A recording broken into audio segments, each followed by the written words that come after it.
Hi friends, welcome back to our channel wealth tax. ఈరోజు మనం ఈ వీడియోలో ఈ వారం సంబంధించిన ఈటీ వెల్త్ మ్యాగజైన్ అనాలిసిస్ చేసుకుందాము. ఓకేనా? ఈ వీక్ సంబంధించిన డేట్స్ వచ్చేసి జూన్ 9 నుంచి 15కి సంబంధించిన ఈటీ వెల్త్ మ్యాగజైన్ ఎడిషన్ అన్నమాట. సో ఇందులో చాలా ఇంట్రెస్టింగ్ ఆర్టికల్స్ వచ్చాయి. ఏంటంటే మనకి పెన్షన్స్ గురించి కానీ, అలాగే మీకు ట్యాక్స్ గురించి కానీ, అండ్ రియల్ ఎస్టేట్ గురించి కానీ, అండ్ స్పెషల్గా ఏంటంటే మీకు స్టాక్స్ రిలేటెడ్ చాలా ఇంపార్టెంట్ ఇన్ఫర్మేషన్ వచ్చింది.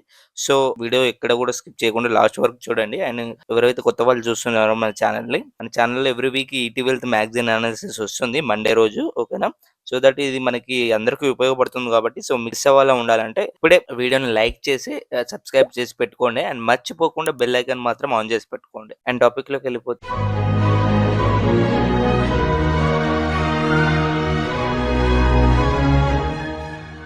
ఈ వారం కవర్ స్టోరీ వచ్చేసి యూపీఎస్ అండ్ ఎన్‌పీఎస్ రిలేటెడ్ ఇచ్చారు. ఓకేనా? కవర్ స్టోరీ వచ్చేసి అండ్ యూపీఎస్ అండ్ ఎన్‌పీఎస్ దాని యొక్క డిఫరెన్సెస్ ఏంటి? అది లాంగ్ టర్మ్‌లో చూసుకున్నట్లయితే ఏది బెనిఫిట్ అయితుంది ఏంటి అని చెప్పేసి మనకి వాటి యొక్క డిఫరెన్సెస్ ఏంటి? ఒక కీ కీ ఫీచర్స్ ఏంటి అనేది కంప్లీట్ ఈ కవర్ స్టోరీలో ఇవ్వడం జరిగింది. మనం దీన్ని అనాలిసిస్ చేద్దాము. ఫస్ట్‌గా వచ్చేసి మన central government employees June 30 before మీరు యూపీఎస్ నుంచి ఎన్‌పీఎస్‌కి షిఫ్ట్ అవ్వాలనుకున్నారనుకోండి. జూన్ 30 బిఫోర్ మాత్రమే మీరు యూపీఎస్ నుంచి ఎన్‌పీఎస్‌కి మీరు ట్రాన్స్‌ఫర్ అవ్వాలని చెప్పేసి మనకి డేట్స్ అనేది రావడం జరిగింది. గవర్నమెంట్ ఎంప్లాయీస్ ఎవరైతే కన్వర్ట్ చేసుకోవాలనుకుంటున్నారో ఇది చాలా బాగా ఉపయోగపడుతుందన్నమాట. అంటే ఇది కన్వర్ట్ చేసుకోవడానికి ఛాన్స్ ఉందన్నమాట. So you have to observe it. జనరల్‌గా మనకి యూపీఎస్, ఎన్‌పీఎస్ యొక్క సంబంధించిన డిఫరెన్సెస్ ఇచ్చారు. మనం ఇక్కడ ఇక్కడ చూసుకున్నట్లయితే యూపీఎస్ అండ్ ఎన్‌పీఎస్ డిఫరెన్సెస్ ఇచ్చారు. ఇక్కడ ఎలిజిబిలిటీ ఎవరెవరు అంటే ఎన్‌పీఎస్‌కి both government and private employees కూడా మనము ఇందులో ఇన్వెస్ట్ చేసుకోవచ్చు. అలాగే యూపీఎస్ అయితే ఓన్లీ సెంట్రల్ గవర్నమెంట్ ఎంప్లాయీస్ మాత్రమే మీరు ఇందులో ఇన్వెస్ట్ చేయడానికి ఆప్షన్ ఉందన్నమాట. అండ్ పెన్షన్ గ్యారంటీ వచ్చేసి there is no pension guarantee because it is market linked, right? So there is no guarantee provided by NPS అన్నమాట. అండ్ ఇక్కడ యూపీఎస్ లో అయితే గ్యారంటీ ఉంది, ఎందుకంటే డిఫాల్ట్ ప్లాన్ కాబట్టి ఇక్కడ మనకి యూపీఎస్ లో పెన్షన్ గ్యారంటీ అనేది ఇస్తున్నారు అనమాట. నెక్స్ట్ వచ్చేసి ఇన్ఫ్లేషన్ ప్రొటెక్షన్ అన్నమాట. ఇక్కడ మనకి ఎన్పిఎస్ లో ఏంటంటే ఇన్ఫ్లేషన్ ప్రొటెక్షన్ అనేది ఇవ్వలేదు, అండ్ ఇక్కడ యూపీఎస్ లో అయితే ఇన్ఫ్లేషన్ ప్రొటెక్షన్ అనేది ఇచ్చారనమాట. సో ఇది మీరు అబ్జర్వ్ చేయాలి. ఓకేనా? ఎన్‌పీఎస్ అండ్ యూపీఎస్‌కి చాలా డిఫరెన్స్ ఉంటుంది. ఎన్‌పీఎస్‌లో మనకి ఈక్విటీ ఓరియెంటెడ్ కూడా ఉంటాయి. నెక్స్ట్ చూసుకున్నట్లయితే ఇక్కడ పెన్షన్ అమౌంట్ అన్నమాట. పెన్షన్ అమౌంట్ ఎంత ఎంత వరకు చేసుకోవచ్చు ఏంటి అని చెప్పేసి మనం చూసుకున్నట్లయితే pension depends upon your savings and annuity rates బట్టి మీరు ఇక్కడ ఇన్వెస్ట్ చేసుకోవచ్చు. మీకు పెన్షన్ ఎంత కావాలని చెప్పేసి depends upon your savings and depends upon your annuity rates బట్టి మీకు ఈ పెన్షన్స్ అనేది పే చేయడం జరుగుతుంది. అండ్ ఇక్కడ యూపీఎస్‌లో అయితే మీకు అరౌండ్ 50%, ఓకేనా? Around 50% of average pay of last 12 months on completing of 25 years of services. ఓకేనా? 30% ఆఫ్ లాస్ట్ 12 మంత్స్ సాలరీ అనేది మీకు after completing of 25 years of service UPS అనేది మీకు పెన్షన్ రావడం జరుగుతుంది మంత్లీ. అండ్ నెక్స్ట్ వచ్చేసి మినిమమ్ సర్వీస్ వచ్చేసి ఎన్‌పీఎస్‌లో 3 ఇయర్స్ చేయాలి. అండ్ ఇక్కడైతే యూపీఎస్‌లో అయితే మినిమమ్ 10 ఇయర్స్ అనేది సర్వీస్ చేయాలన్నమాట. అండ్ మినిమమ్ పెన్షన్ వచ్చేసి ఇక్కడ ఏంటైతే there is no minimum amount, ఎంతైనా చేసుకోవచ్చు. అండ్ యూపీఎస్‌లో అయితే మనకి 10,000 అనేది మనము పర్ మంత్ అనేది చేయాలి. మినిమమ్ అప్ టు 10 ఇయర్స్ వరకు. ఓకేనా? ఆఫ్టర్ 10 ఇయర్స్ ఫ్లెక్సిబిలిటీ ఆప్షన్ అనేది ఉంటుందన్నమాట. ఎంప్లాయీ కాంట్రిబ్యూషన్ వచ్చేసి అరౌండ్ ఇక్కడ మనకి ఎన్‌పీఎస్‌లో చూసుకున్నట్లయితే percent of salary of employee అనేది ఇక్కడ కాంట్రిబ్యూట్ చేయడం జరుగుతుంది. ప్లస్ అలవెన్సెస్ అన్నమాట. ఇక్కడ కూడా సేమ్ అన్నమాట యూపీఎస్‌లో కూడా. అండ్ ఎంప్లాయర్ డిస్ట్రిబ్యూషన్ వచ్చేసి up to 14% of basic salary అన్నమాట, మీ సాలరీ. అండ్ యూపీఎస్‌లో వచ్చేసి 10% ఆఫ్ సాలరీ ప్లస్ అలవెన్సెస్ అని చెప్పేసి మనకి ఇక్కడ ఇవ్వడం జరిగింది. అండ్ నెక్స్ట్ వచ్చేసి టాక్స్ బెనిఫిట్స్ కూడా ఉన్నాయి. టాక్స్ బెనిఫిట్స్ వచ్చేసి ఇలా ఎన్‌పీఎస్‌లో section 80 CD and up to 60% tax on free withdrawal అని చెప్పేసి మనకి ఇచ్చారు. అండ్ ఇక్కడ యూపీఎస్‌లో అయితే there is no clarified taxes అని చెప్పేసి మనం ఇక్కడ చూసుకోవచ్చు. అండ్ లంసమ్ పే ఔట్ అనేది కూడా మనకి అప్ టు 60% ఆఫ్ కార్పొరేట్స్ కూడా మనకి ఎన్‌పీఎస్‌లో ప్రొవైడ్ చేస్తున్నారు. ఇక్కడ యూపీఎస్‌లో అయితే 1/10 of monthly salary for every 6 months completed the services అని చెప్పేసి ఇక్కడ లంసమ్‌కి ప్రొవైడ్ చేస్తున్నారు విత్‌డ్రావల్‌కి, పే ఔట్‌కి. అండ్ ఇక్కడ family pension after death of employee అన్నమాట. అంటే ఎవరైతే ఇన్వెస్ట్ చేస్తున్నారో వాళ్ళ ఫ్యామిలీ మెంబర్స్‌కి పెన్షన్‌కి వెళ్ళాలంటే spouse may get 100% of your pension అని చెప్పేసి అని అంటున్నారు. ఒకవేళ ఈవెన్ దో హస్బెండ్ చచ్చిపోయినా గానీ, సర్వీస్‌లో ఉన్నప్పుడు హస్బెండ్ చచ్చిపోయినా గానీ, even though they will get 100% of pension అన్నమాట టు దేర్ వైఫ్. అండ్ ఇక్కడైతే మనకు ఓన్లీ 60% ఆఫ్ పెన్షన్ మాత్రమే వస్తుందన్నమాట. ఓకేనా? ఇది మనకి మేజర్‌గా ఎన్‌పీఎస్ అండ్ యూపీఎస్‌కి సంబంధించిన డిఫరెన్సెస్ దాని యొక్క బెనిఫిట్స్ ఏంటి అని జెప్పేసి మనకిక్కడ ఇవ్వడం జరిగింది. అండ్ ఎన్‌పీఎస్ ఏంటంటే మనం మేజర్‌గా చూసుకున్నట్లయితే ఈక్విటీ ఓరియెంటెడ్ గూడా ఉంటాయన్నమాట. ఓకే. ఈక్విటీ ఓరియెంటెడ్‌లో మనకి అరౌండ్ 50% అనేది ఈక్విటీ ప్లాన్‌లో ఉంటుంది. జీ అంటే గవర్నమెంట్ సెక్యూరిటీస్ అండ్ సి అంటే కార్పొరేట్ డెబ్ట్ ప్లాన్స్ అన్నమాట. ఓకేనా. 50% weightage of equity plans, 25% of government securities and 25% of corporate డెబ్ట్ అన్నమాట. డెబ్ట్స్ ప్లాన్స్ అంటే రిలేటెడ్ డెబ్ట్ ప్లాన్స్ అన్నమాట. They will be get a fixed interest అన్నమాట. గవర్నమెంట్ సెక్యూరిటీస్ అంటే గవర్నమెంట్ సంబంధించిన స్కీమ్స్ గాని, గవర్నమెంట్ సంబంధించిన స్టాక్స్ గాని దాంట్లో ఇన్వెస్ట్ చేయడం జరుగుతుందన్నమాట. ఓకేనా. అండ్ నెక్స్ట్ వచ్చేసి మనకి రియల్ ఎస్టేట్ సంబంధించింది ఒక ఆర్టికల్ ఇచ్చారన్నమాట. ఇక్కడ గెస్ట్ కాలమ్‌లో. ఇక్కడ ఏం చెప్తున్నారంటే most of the Indians are buying luxury homes అన్నమాట. In London or in New York and దుబాయ్‌లో అనేది మనం most of the high net worth Indians గాని, ఇండివిడ్యువల్స్ గాని మనకి వాళ్ళ లైఫ్ స్టైల్ బెనిఫిట్ కోసం ప్లస్ ఇన్వెస్ట్‌మెంట్ కోసం మనకి మోస్ట్ ఆఫ్ ది ఇండియన్స్ మనకి లండన్‌లో, న్యూయార్క్‌లో అండ్ దుబాయ్‌లో డిఫరెంట్ పాపులర్ కంట్రీస్‌లో మనకి ఇన్వెస్ట్‌మెంట్ చేస్తున్నారని మనకి ఈ ఆర్టికల్‌లో ఇవ్వడం జరిగింది. అండ్ నెక్స్ట్ చూసుకున్నట్లయితే దీనివల్ల దానికి బెనిఫిట్ ఏంటి అని మనం చెప్పుకున్నట్లయితే కరెన్సీ హెడ్జ్ అనేది దొరుకుతుంది. కరెన్సీ అప్రిసియేషన్ వల్ల మనకి కొంచెం బెనిఫిట్ అవ్వడం జరుగుతుంది. ఒక హెడ్జ్ అనేది దొరుకుతుంది. అండ్ స్ట్రాంగ్ రెంటల్ ఈల్డ్ అనేది కూడా మనకి ఈ ఫారెన్ ఇన్వెస్ట్‌మెంట్స్ రియల్ ఎస్టేట్‌లో మనకి అవైలబుల్ ఉంది అండ్ ఉంటుంది. And education and life style సంబంధించింది కూడా మనకి యాడెడ్ అడ్వాంటేజ్ అని కూడా మనం చెప్పుకోవచ్చనమాట. ఓకేనా. నెక్స్ట్ వచ్చేసి కాంప్లెక్సెస్ అంటే డిఫికల్టీస్ ఛాలెంజెస్ ఏమేమి ఫేస్ చేయాల్సి వస్తున్నాయి అంటే ఇండియన్స్ మనము గ్లోబల్‌గా రియల్ ఎస్టేట్ ఏమైనా బై చేసినప్పుడు ఏంటంటే మేజర్‌గా టాక్స్ కాంప్లికేషన్స్ వస్తాయి. అండ్ లీగల్‌గా కూడా కొన్ని డాక్యుమెంటేషన్‌లో కొంచెం లీగల్‌గా కూడా ఇష్యూ వచ్చడానికి ఛాన్సెస్ ఉంది. మళ్ళీ హై ఎంట్రీ కాస్ట్ అన్నమాట. ఓకేనా. హై ఎంట్రీ కాస్ట్ ఉంటుంది. మళ్ళీ ఆర్‌బీఐకి సంబంధించిన కొన్ని లిమిట్స్ కూడా ఉంటాయి. అవన్నీ మనం ఫాలో అవ్వాలి.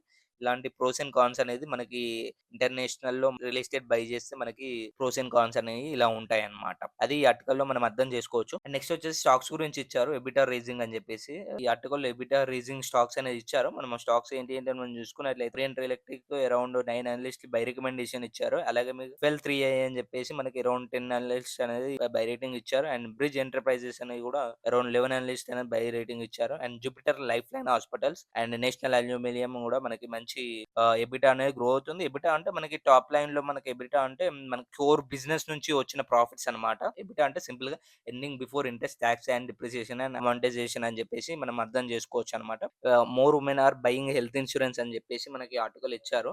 ఇక్కడ చూసుకున్నట్లయితే ఏ ఏజ్ గ్రూప్ వాళ్ళకి సంబంధించిన ఎంతెంత క్లెయిమ్స్ అనేది జరిగాయి అని చెప్పేసి మనం చూసుకోవచ్చు ఇక్కడ. ఇక్కడ మోస్ట్ ఆఫ్ ది వుమెన్ అనేది 28 ఇయర్స్ ఉన్న వాళ్ళు 80% ఆఫ్ క్లెయిమ్స్ అనేది జరగడం జరిగింది అన్నమాట. ఓకేనా. ఆ ఏజ్ గ్రూప్‌కి సంబంధించిన క్లెయిమ్స్ అనేది మనం ఇక్కడ చూసుకోవచ్చన్నమాట. ఓకేనా. ఈ ఆర్టికల్‌లో ఇది అర్థం చేసుకోవచ్చు. అంటే 28 ఇయర్స్ అండ్ అబోవ్ వాళ్ళకి కొంచెం హెల్త్ ఇష్యూస్ అనేది కొంచెం ఎక్కువగా ఉండడంతో వాటికి సంబంధించిన క్లెయిమ్ రేషియో కూడా మనకి ఎక్కువ జరుగుతున్నాయని చెప్పేసి కూడా ఇచ్చారు. చెప్పేసి మనకి ఇక్కడ ఇష్యూస్ అనేది కూడా ఇచ్చారు.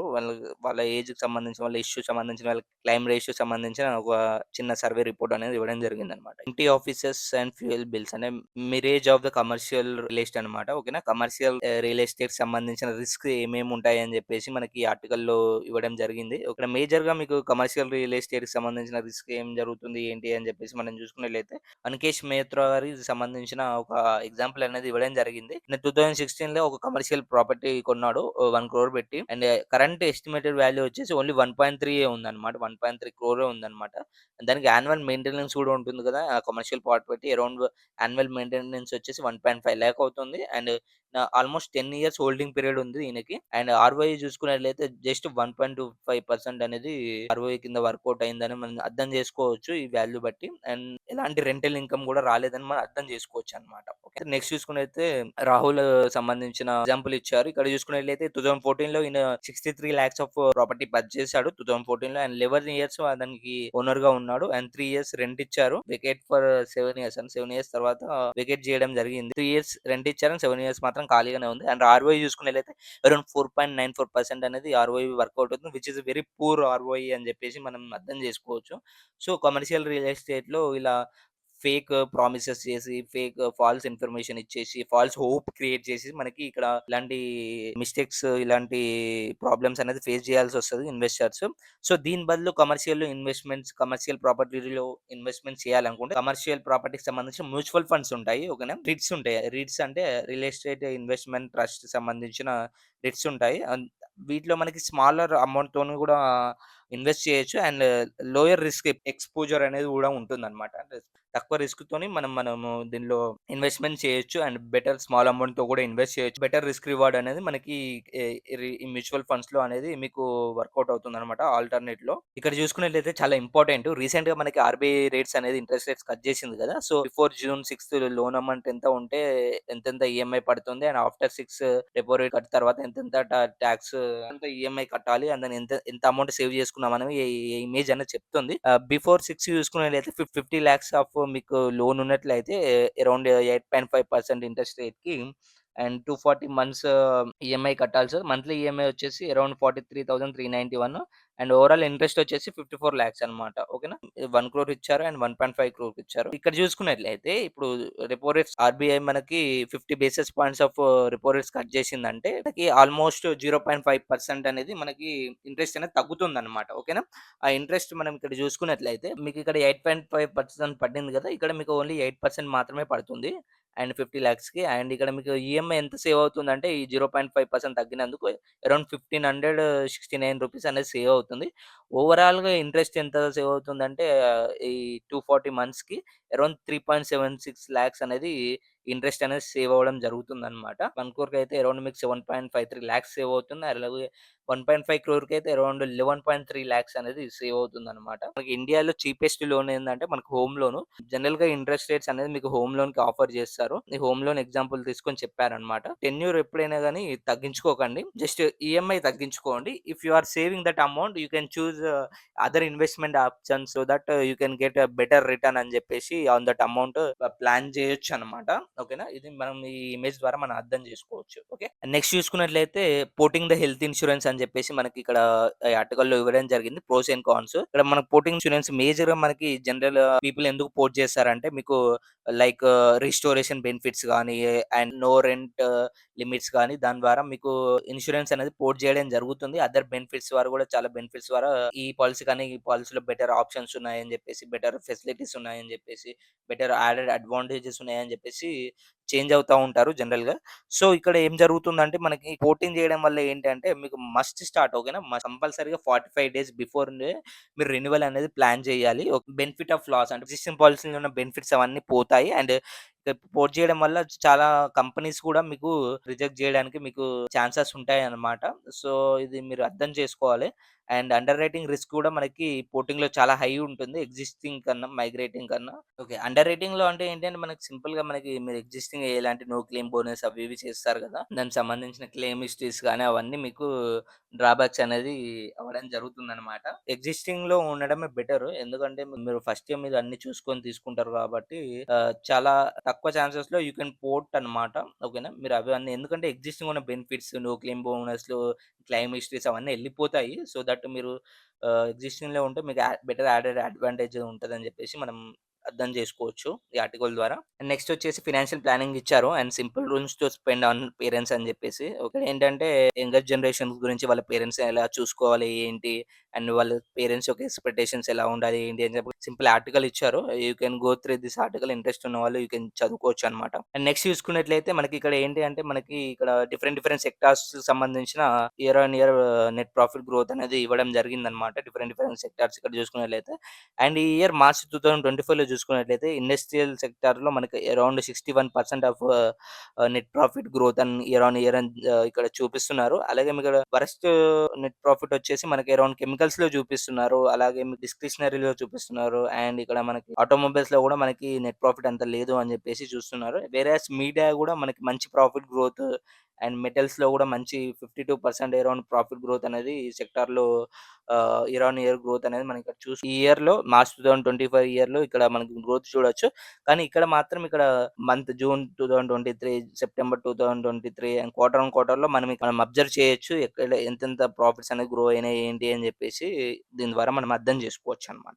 ఈపీఎఫ్ విత్‌డ్రావల్ గురించి ఇచ్చారు. మీకు సపోజ్ ఈపీఎఫ్ ఏమన్నా విత్‌డ్రావల్ చేసుకోవాలంటే ఏమన్నా ఎమర్జెన్సీస్ ఉంటాయంటే ఏమన్నా అవసరాలు లోన్స్ కట్టడం గానీ, పిల్లల మ్యారేజెస్ కానీ వాటికి సంబంధించిన ఒక ఈపీఎస్ విత్‌డ్రావల్ ఎలిజిబిలిటీ అండ్ ఎంతెంత అమౌంట్స్ రావడానికి ఛాన్సెస్ ఉంటాయని స్క్రీన్‌లో మీరు చూడొచ్చు. ఇంట్రెస్టెడ్ ఉన్నవాళ్ళు you can go through this అనమాట.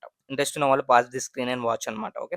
ఇక్కడ చూసుకున్నట్లయితే స్టాక్స్ ర్యాంకింగ్ ఇచ్చారు. ర్యాంకింగ్ వచ్చేసి కెన్ఫిన్ హోమ్స్ అండ్ ఇక్కడ మనకి మీరెవరైతే మీ పోర్ట్‌ఫోలియో స్టాక్స్ యాడ్ చేసుకోవాలనుకుంటున్నారో ఇవి స్టాక్స్ అనేది మీరు కన్సిడర్ చేసుకోవచ్చు మీ పోర్ట్‌ఫోలియోకి. అండ్ నెక్స్ట్ చూసుకున్నట్లయితే ఇక్కడ బెటర్ అసెట్ అలొకేషన్ ఇచ్చారు. అసెట్ అలొకేషన్‌లో ఏ ఇయర్‌లో మనకి ఎంతెంత అసెట్స్ అలొకేట్ చేయడం వల్ల ఎంతెంత బెస్ట్ పెర్ఫార్మింగ్ చేశాయి అని చెప్పేసి మనకిక్కడ చూసుకోవచ్చు. ఎంతెంత వెయిటేజ్‌కి ఈక్విటీ 34%, డెబ్ట్ 33%, గోల్డ్ 33% అనేది మనకి కొంచెం టాప్ పెర్ఫార్మింగ్‌గా మనం ఇక్కడ చూడొచ్చు. అండ్ ఇక్కడ మనము ఈక్విటీ 60%, డెబ్ట్ 40% మనకి ఇయర్‌లో ఎలా వర్క్ అయినాయి, ఏంటి ఏ సెగ్మెంట్‌లో పెర్ఫార్మెన్స్, ఇన్వెస్ట్‌మెంట్స్ ఎలా ఉన్నాయి, ఏంటి అనేది కాంబినేషన్స్ అనేది మనకి ఇక్కడ చూడడం జరిగిందనమాట.